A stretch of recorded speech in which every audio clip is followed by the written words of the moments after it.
오늘 우리에게 주시는 하나님 말씀 에스라 2장입니다.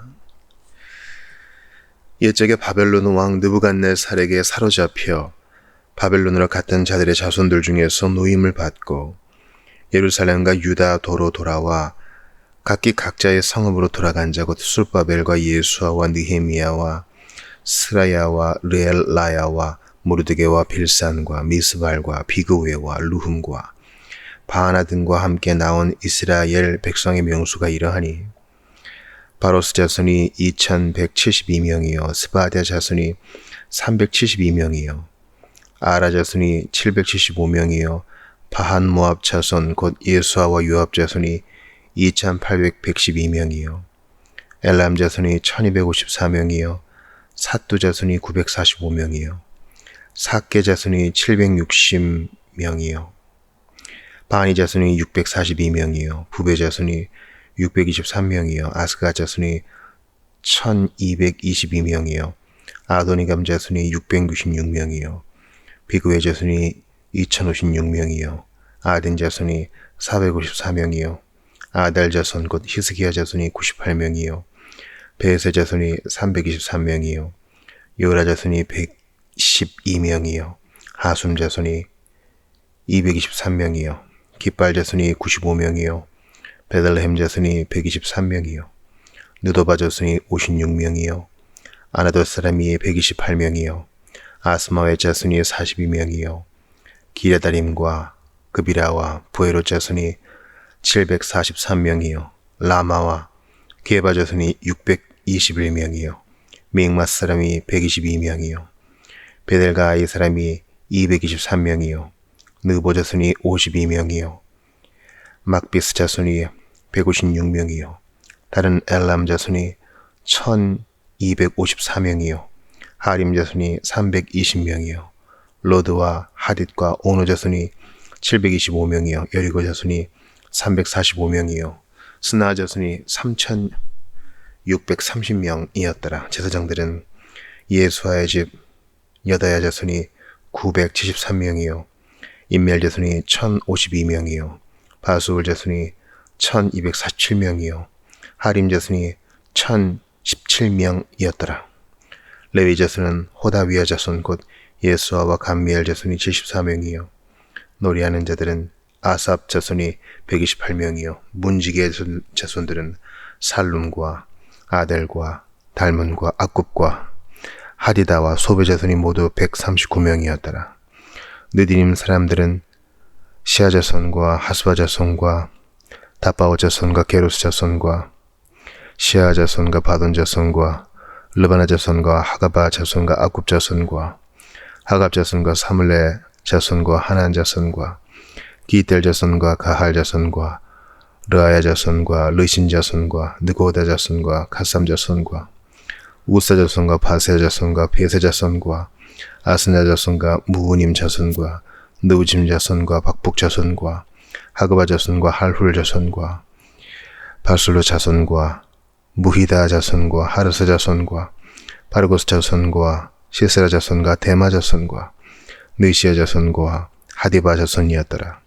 솔로몬의 신하의 자손은 소대 자손과 하소베렛 자손과 부르다 자손과 알라 자손과 다르곤 자손과 기텔 자손과 스바드 자손과 하델 자손과 보게렛 하스바임 자손과 아미 자손이니 모든 느디님 사람과 솔로몬의 신하의 자손이 392명이었더라. 데멜라와 델하르사와 그룹과 앗단과 인밀에서 올라온 자가 있으나 그들의 조상의 가문과 선조가 이스라엘에 속하였는지 밝힐 수 없었더라. 그들은 들라야 자손과 도비야 자손과 느고다 자손이라 모두 652명이요 제사장 중에는 하바야 자손과 학고스 자손과 바르실레 자손이니 바르실레는 길르앗 사람 바르실레의 딸 중에 한 사람을 아내로 삼고 바르실레의 이름을 다른 자라.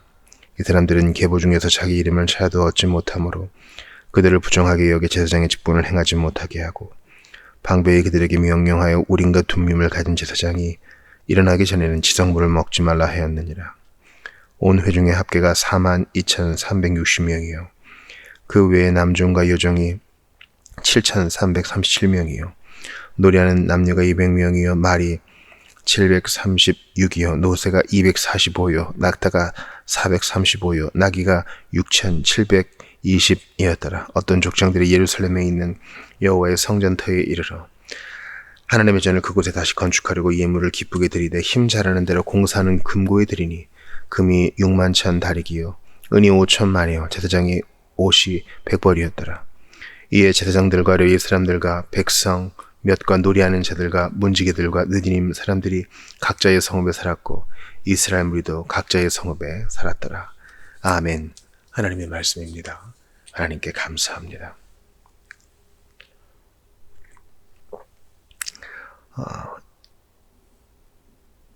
포로 생활을 하다가 일차로 귀환한 사람들의 대략적인 명단입니다.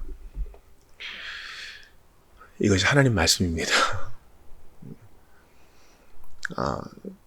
우리가 통독을 하게 되면은 이게 뭔가 할 수도 있겠죠. 그러나 이것은 로마서와 요한복음과 또 고린도 전후서와 신약 다른 또한 신구약 그 어떤 성경과 같은 권위를 갖는 하나님 말씀입니다. 물론 이제 복음의 농도가 어느 정도 선명하게 짙고 또 분명하게 드러났는지는 판단할 필요가 있겠습니다만 같은 하나님의 말씀입니다. 우리가 산을 이렇게 오르다 보면은요, 데크길이 깔려 있는 등산로 참 좋죠. 그러나 그 아래에 있는 험새가 있는 아주 좀 오르기 힘든 곳도 같은 산입니다. 산 정상에 올라가면은 밑이 다 보이죠. 거기도 산이고요. 그것과 같이 맥을 닫고 있는 산 중턱과 또 아래에 있는 곳도 같은 산입니다. 각각 볼 수 있는 게 좀 다르겠죠.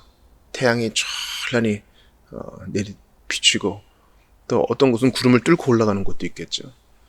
그 광경이 뭐 말할 수 없이 아름답고 그럴 겁니다. 그러나 그곳과 아래에 있는 곳, 그늘진 곳, 이끼가 가득 차고 사람들 손이 잘 닿지 않는 그것도 같은 산입니다.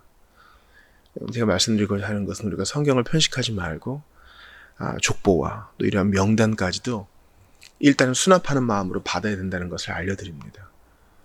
거기서 우리가 받는 교훈이 있기 때문에 주님께서 이것을 우리에게 주신 거예요. 성경은 하나님 말씀이고 우리의 믿음과 생활을 위한 유일한 규칙이라고 할 때 이 본문도 예외가 될 수 없습니다. 1차 포로 귀환자들의 명단을 봤는데 한 5만 명이 좀 정도 되죠.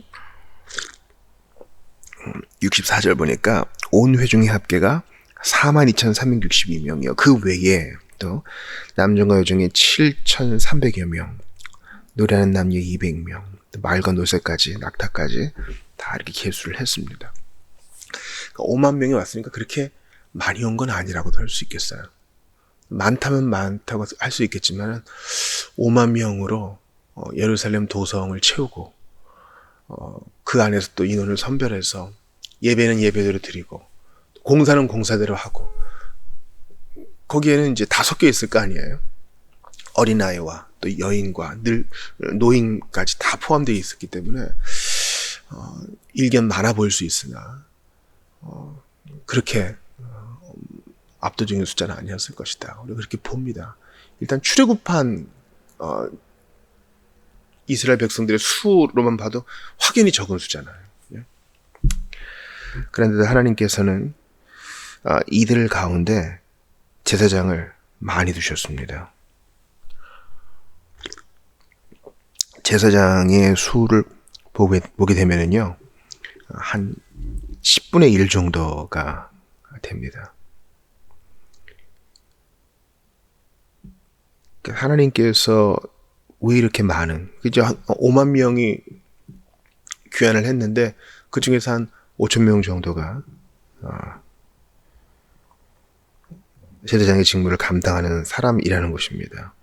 왜 그랬을까? 약 4,289명 돌아온 사람들이 한 10분의 1 정도 되는 거죠. 왜 그랬을까? 하나님께서 성전에 대한 관심을 얼마나 깊이 두시는가를 우리가 볼 수 있어야 돼요. 36절 이하의 쭉 제사장들의 이름과 또 숫자가 거명되지 않습니까? 왜 이렇게 불균형합니까? 왜 이렇게 많습니까? 그렇게 생각할 수도 있겠어요. 12지파라고 하면은 12분의 1 정도가 레위지파고 그 가운데서 제사장들은 더 소수여야 될 텐데 10분의 1은 너무 많은 거 아닙니까? 지금 한 사람이라도 더 일을 해야 되는데 이렇게 생각할 수도 있는데 우리가 다음에 보겠지만 이들은 도착하여서 바로 제단을 만들고 예배부터 시작했습니다. 매일 드리는 제사를 드렸죠. 하나님과의 관계를 더 귀히 여긴 거예요. 우리가 하나님 나라의 증진과 그분 나라의 확장과 또 하나님 나라에 대한 대망을 위해서는요. 우리 동료 제사장들이 필요해요.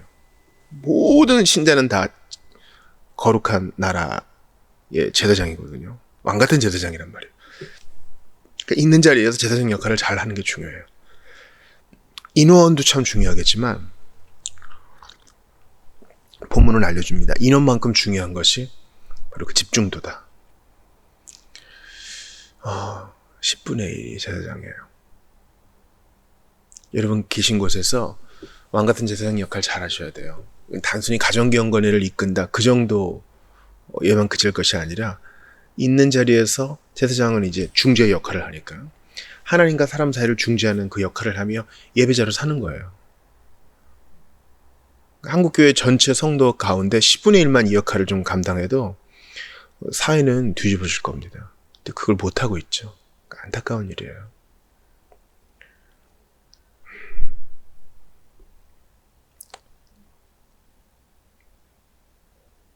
저는 그래서 좀 파격적인 제안을 합니다. 우리가 물질의 11조는 참 많이 얘기하잖아요. 이게 뭐 구약의 율법이니 신약시대에 계속 유지가 되느니 그렇지 않느니 갑론을박이 있어서 제가 한번 정리를 해둔 적이 있습니다. 그런데 말이에요.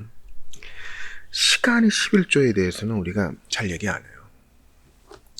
100만 원 벌면 10만 원을 뗀다. 이건 아주 뭐 쉬운 개념인데 제가 이것을 지금 강요하는 게 아닙니다. 시간에 있어서 우리가 이런 고민을 해보자는 겁니다. 1차 귀환자들 중에 10분의 1이 제사장으로 하나님께 내어드려졌잖아요.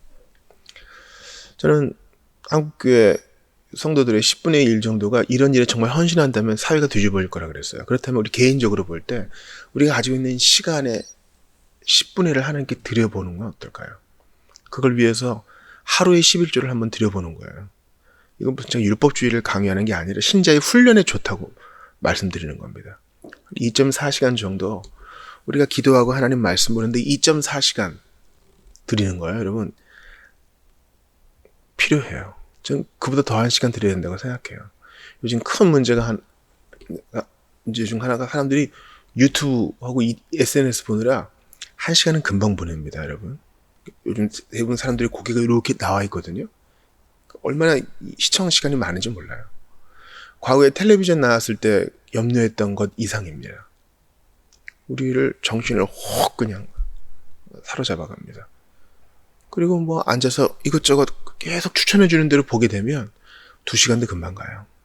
그러니까 우리가 정신을 똑바로 차려서 내가 하나님 앞에 기도하고 말씀 연구하는 시간은 내가 2.4시간 갖기를 바랍니다. 한 자리에서는 못할 수 있어요. 나눠서는 할 수 있겠죠. 내가 직장에 출근하는데 가는데 1시간 오는데 1시간이 걸린다면 최소한 편도 1시간만큼은 주께 그 시간 다 드리겠습니다. 집중해서 내가 봐야 될 본문을 보겠습니다. 기도를 하겠습니다. 이렇게 할 수 있겠죠. 나머지 시간은 또 우리가 얼마든지 만들 수 있어요. 살면서 생기는 자투리 시간들이 있거든요. 그 시간을 모두 긁어 모아 2.4시간을 한번 채워보겠다 하는 겁니다. 이런 방식이 마음에 안 드는 분들은 내가 아침에 1시간, 또 저녁에 1시간, 또 나머지 30분은 출퇴근 중에 내가 그 시간을 채워보겠습니다 하는 분들도 계셔요. 그리고 정말 헌신적으로 정말 제대로 하고 싶어 하시는 분은 내가 하루에 1시간 반은 기도로 시작하고 새벽 기도에 나와서 기도를 시작하고 퇴근해서 1시간은 또 개인적인 성경 연구로 1시간 하겠습니다. 이렇게 하시는 분들도 계셔요. 방법은 다르지만 시간의 11조를 제가 여러분께 제안드리고자 하는 것은 우리가 왕같은 제사장으로 너무나 귀중한 임무를 맡고 있기 때문이에요. 하나님께서 우리에게 제사장의 사역을 딱 맡기셨는데 우리가 먹고 사는 문제에 빠져 우리 본분을 잊는 경우가 너무 많아요. 드라마도요, 여러분. 이것저것 다 붙여서 보면은요, 2시간을 그냥 홀딱 거기 뺏깁니다. 그리고 시간의 11조가 많다 그래요. 운동을 우리가 해도요, 가서 또 씻고, 운동하고, 또 씻고, 사람들이랑 또 2차 모임하고 이러면 2-3시간을 훌딱 갑니다. 근데 시간의 11조가 많다고요? 하나님께 이 시간의 11조를 안 드리면 우리는 엉뚱한 거에 꼭 드리게 돼 있어요. 카페가 요즘 얼마나 많습니까? 카페에 앉아서 상대방하고 한번 얘기 한번 해보세요. 각자 살아온 시간들이 있기 때문에 그냥 뭐 대본 없이 1시간은 그냥 떠들 수 있습니다. 나 1시간 떠들고 그 사람 1시간 떠들면 2시간 금방 가요. 제가 말씀드리고자 하는 바는요, 일자포로 귀한 자들의 명단의 11조에 드려진 사람들을 보면서 이것이 혹시 우리에게 말씀하시는 하나님의 메시지일 수도 있다는 것을 우리가 좀 귀 기울여 보자는 거예요. 물질의 11조는 너무 강조하지 말고 시간의 11조도 한번 생각해 보자. 이 시간은 우리가 수치로 나타낼 수 있는 거니까. 재능의 11조, 뭐 은사의 11조, 성품의 11조, 이건 좀 어렵잖아요. 근데 시간의 11조는 우리가 할 수 있어요. 목사님 무슨 말씀이에요? 나는 내 24시간이 다 하나님 거예요. 맞아요. 근데 그런 분들 보면요, 30분도 하나님께 집중하여 못 드릴 때가 대단히 많더라고요. 그러니까 엉덩이를 붙이고 앉아서 하나님께 그렇게 한번 해보셔야 돼요. 그런 일들이 있을 때 저는 진짜 개혁과 갱신과 부흥이 있을 거라고 저는 생각해요. 우리가 부흥이 있기 전에는 기도회부터 늘리 시작했거든요. 뭐 건초 더미에서, 사랑방에서. 그런 이들은 무릎을 꿇고 1시간이든 2시간이든 기도했습니다. 건조 더미에서 옷이 젖는 것도 모르고 그렇게 기도했습니다. 나 2시간 40분 채웠다 하고 치워버리는 게 아니에요. 그렇게 하나님 앞에 한번 집중해 보자는 거예요. 제가 뭐 출퇴근 시간도 얘기했지만 이것도 하면서 시간의 11조를 드린다. 그것도 참 좋겠지만은 한번 몰입해 보는 거예요. 하나님 앞에. 저는 시간이 없어서 그거 못한다는 분은 핑계라고 생각합니다. 또 하나 좀 나누고 싶은 것은요, 돌아온 그 명단 중에 2장 2절에 나와 있는 이른바 지도자 그룹이에요. 12명 언급됩니다. 느헤미야 7장 7절에 나와 있는 나아만이라는 사람까지 합치면 느헤미야 7장과 오늘 에스라 2장이 같이 맞붙어 보게 되거든요. 그럼 이제 12명의 지도자가 열거되는 거예요. 그것은 옛 지파와의 연속성이 강조되며 12지파의 체계, 이스라엘의 12지파 체계와 조화를 이룹니다. 동시에 이제 온전한 12지파가 회복될 것이라는 것을 암시합니다. 이 12명의 이름을 통해서 말이죠. 즉 스룹바벨부터 시작되는 그 이름부터 말이죠. 이 이름이 괜히 기록된 게 아닙니다. 다 뜻하는 게 있어요. 하나님께서 분명히 천국 가면 이 이름들과 그 명수에 대해서 더 자세히 알려주실 거예요. 근데 우리가 여기서 얼핏 볼 수 있는 것은 12명의 이름. 하나님께 이들은 버림받은 게 아니라 징계를 받았을 뿐이며 이제 회복되어서 주의 뜻을 이루게 될 것입니다. 하나님이 하셔요. 그러니까 이들은 참 놀라워요. 다 마음에 감동받은 대로 자원해서 왔는데 지도자 그룹을 보니까 12명이야. 하나님은 포로로 끌려간 남유다와 베냐민이죠. 유다 백성들을 통해서 다시 12지파를 회복시키실. 12지파는 이제 문자적인 12지파가 아니라 택한 자들의 온전한 총수를 이루실 것이라는 사실을 우리가 알 수 있게 됩니다.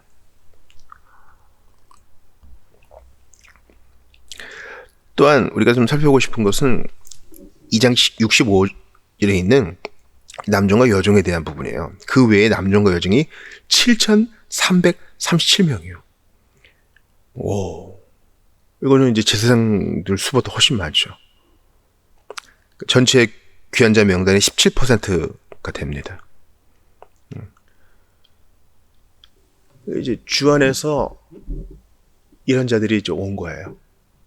그 이유는 무엇입니까? 후대를 생각한 것이죠.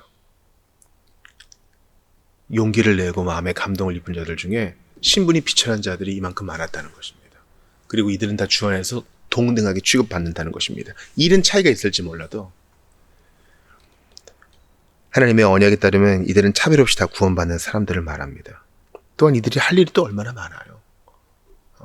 이들은 다시 한번 무너진 기초를 회복시키고 공사를 하고 그 사회의 근간을 만드는데 기꺼이 땀방울을 흘리는 자들이었을 것입니다. 그러니까 제사장들 수보다 많은 남녀 요종들, 이들을 통해서 하나님의 나라는 뭔가 고귀하고 뭔가 많이 가지고 기득권을 가지고 있는 사람들 통해서 이루어지는 것이 아니라 우리가 눈여겨보지 않았던 무명의 남녀들을 통해서 이루어진다는 것을 알게 됩니다. 마지막으로 좀 보고 싶은 것은요, 어떤 족장들, 이 무명의 족장들, 리더십 그룹이죠, 여호와의 성전터에 이르렀습니다. 다 불타버렸으니까 이제 터만 남은 거죠. 근데 거기서 하나님의 전을 그곳에 다시 건축하려고 예물을 기쁘게 드렸대요. 그리고 이 사람들의 이름은 익명으로 붙여요. 누구였을까요? 12명 사람들 중에 누구였을까요? 성경은 감춰요. 하나님만 아시면 돼요. 그들이 하나님께 받은 사랑과 은혜 까닭에 기쁘게 드린 그 사실이 더 중요한 거예요. 그냥 드린 게 아니라 기쁘게 드려요. 무너진 성전터를 보면서 허망한 마음으로 드렸다가 아니라 우리를 여기까지 오게 해주신 하나님께 대한 감사의 마음으로 드려요. 넉 달 동안의 여정 가운데 함께 해주신 하나님께 감사하는 마음으로 드려요. 페르시아를 나올 때 이웃 사람들이 많이 줬거든요. 그거 하나도 안 잃어버리고 여기까지 갖고 올 수 있는 것에 대한 감사로 드려요. 우리나라 망한 줄 알았는데 우리를 통해서 다시 한번 회복시키겠다는 예레미야의 예언을 이루신다는 하나님의 그 열심 때문에 고마워서 드려요. 모든 예물은, 모든 봉헌은, 모든 헌상은 다 감사 헌금이에요, 여러분. 감사의 드림이에요. 감사가 없으면 안 하는 일만 못해요. 이 감사라는 것은요, 사람들이 많이 착각하는데 감사의 느낌이 아니에요. 감사의 느낌이 아니라고요. 자, 여기서 100km 한 철로 위에 이쪽에서 100km짜리 열차가 오고 있어요. 또 반대편에서 또 100km의 시속으로 열차가 오고 있어요. 근데 우리는 멀찍이 떨어져서 곧 일어날 상황을 알고 있습니다. 근데 이 안에 있는 사람들은 몰라요. 웃으면서 뭘 먹기도 하고 대화도 하고. 이 사람들의 느낌과 상관없이 비참한 상황은 분명하죠, 객관적으로. 마찬가지로 감사도 우리 느낌보다 더 중요한 것은 무엇이에요? 아무 자격 없는 자에게 하나님께서 은혜를 주시고 자격을 주시고 호의를 베풀어 주시고 마귀의 정되었던 자를 하나님의 자녀 삼아 주시고 생각지도 못했던 역전의 은혜를 주셨다. 이게 바로 감사할 객관적 조건이 아니겠어요? 그것 때문에 감사하는 거예요. 감사의 느낌과 감사의 객관적 상황을 혼재하지 마셔요. 난 느낌이 없으니까 감사하는 게 아닌가 봐. 아니에요. 힘자라는 대로 공사하는 금고에 드리니, 이게 분수껏 하는 거예요. 가족들도 먹어야 되니까. 근데 주님께 힘 자라는 대로 감사하게 또 힘에 넘치게 드려요. 금이 6만 천 다리기요 은이 5천만이요 제사장이 100벌이었더라. 이렇게 기록한 이유는 하나님이 이거 다 기억하신다는 거예요. 많이 줬구나 고맙다 이게 아니라 하나님께서는 과부의 두렵돈도 다 기억하시사 그 마음껏 그 마음을 받으시고 상을 주신다는 겁니다. 이에 제사장들과 레위 사람들과 백성 몇과 놀이하는 자들과 문지기들과 느디림 사람들이 각자의 성읍에 살았고 이스라엘 무일도 각자의 성읍에 살았더라. 이들이 이제 정착해서 주의 일들을 이룹니다. 그 중심에는 기쁘고 감사한 드림이 있는 거예요. 여러분, 5만 명도 안 돼요. 한 줌불이에요, 한 줌불이. 페르시아 전체 제국의 관점으로 보면은 그냥 있어도 되고 없어도 되는 사람들이에요. 그러나 주님은 이 소수의 무리들을 통해서 당신의 일을 기쁘게 이루십니다. 지금 페르시아 제국의 한 변방에서 일어나는 일이잖아요. 근데 그게 역사의 중심이라는 거예요. 그 역사의 중심에는요, 12명을 통한 12지파의 회복이 암시되어 있고요. 10분의 1의 제사장들이 있고요. 또 그 제사장들보다 훨씬 많은 수의 남녀 종들이 있어요. 그리고 기쁘게 자기의 것을 내어드린 무명의 족장들이 있어요. 하나님은 이렇게 당신의 일을 하세요. 지금도 이름도 없이 빛도 없이 쓰러져 가겠습니다. 그렇게 기쁘게 자신을 드리는 사람들을 통해 하나님의 일들이 이루어져요. 한 저널리스트가 말하더군요. 세상은 눈에 보이는 것보다 훨씬 더 안 보이는 일들에 의해 좌지우지 되더라. 무명의 사람들을 통해 일이 이루어지더라. 난 그래서 세상을 긍정적으로 본다. 그런 얘기 하더라고요. 일견 옳게 본 거예요. 여러분, 하나님의 사람은요, 우리가 은혜 받았기 때문에 된 거예요, 이제. 된 거야. 하나님이 하시면 된 거야. 뭐 어떻게 알려지고 이거는 우리의 관심사가 아니에요. 주님이 기억하시면 좋가리. 그거예요. 그래서 기쁘게 드렸는데 안 알아줘도 괜찮아요. 하나님이 하시니까. 그래도 기뻐요. 내가 남종과 여종과 같은 위치, 토기장이와 같은 위치여도 괜찮아요.